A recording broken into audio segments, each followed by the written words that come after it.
Donald Trump is more unpopular than he has ever been, and is anyone surprised?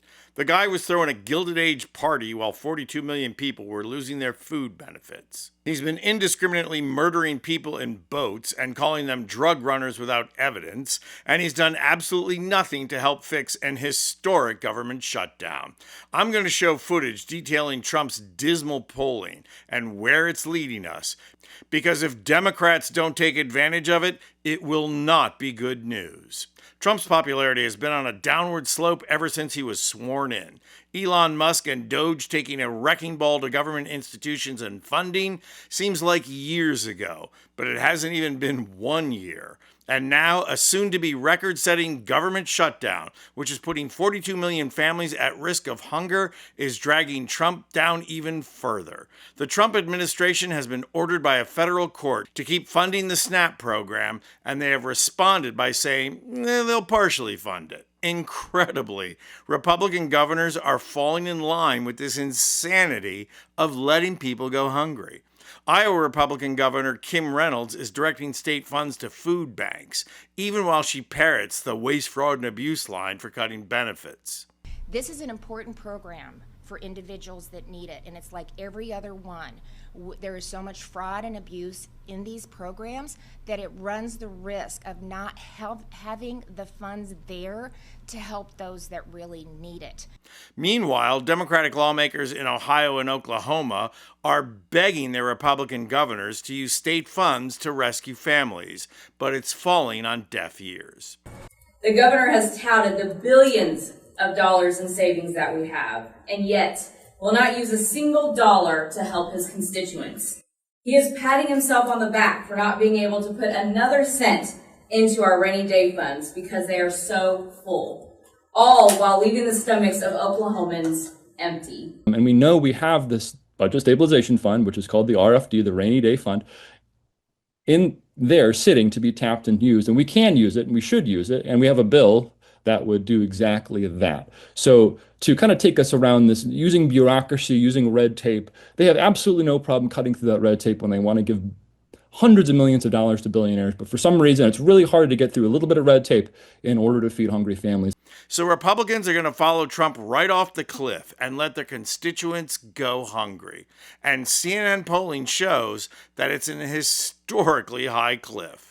The approval rating right now, John, sits at 37%. That is a low mark in this term for Donald Trump. His disapproval is at 63%. That's a high mark for his entire time as president, first and second term combined. I will say Democrats and independents fleeing him, of course.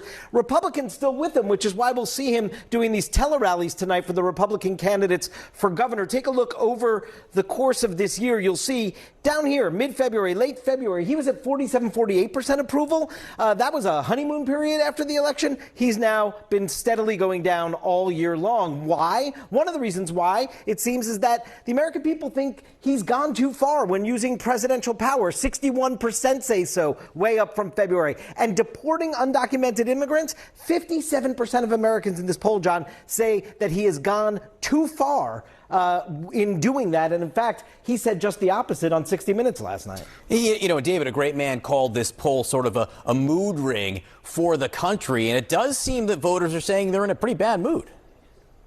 They are. It's a pretty sour American electorate out there.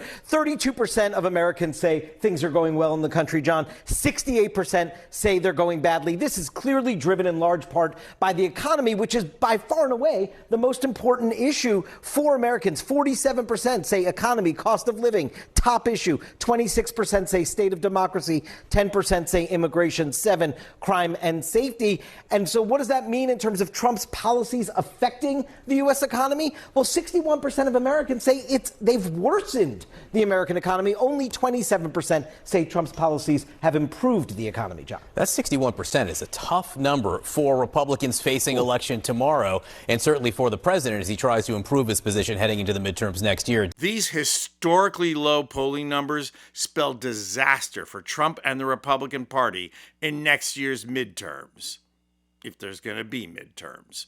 Trump is creating enormous negative drag on the Republican brand, and it leads to a clear path to victory if Democrats will take it. First, every Democratic candidate needs to run against Trump. That a vote for their opponent is a vote for Trump. But they also have to offer a clear alternative, especially if they want to win in red states. 3 issues will get them there: end the Trump tax tariffs, tax the billionaires, and raise the minimum wage. If there's one thing we've discovered, it's that SNAP benefits are corporate welfare. Anyone who thinks those issues won't poll well in red states doesn't know workers in red states. I'm Anthony Vincent Gallo for Occupy Democrats. And if you like this video, please hit the like button and subscribe to our channel. You'll not only help out our channel, you'll be taking concrete action and helping get rid of Trump and the MAGA movement who ushered him in.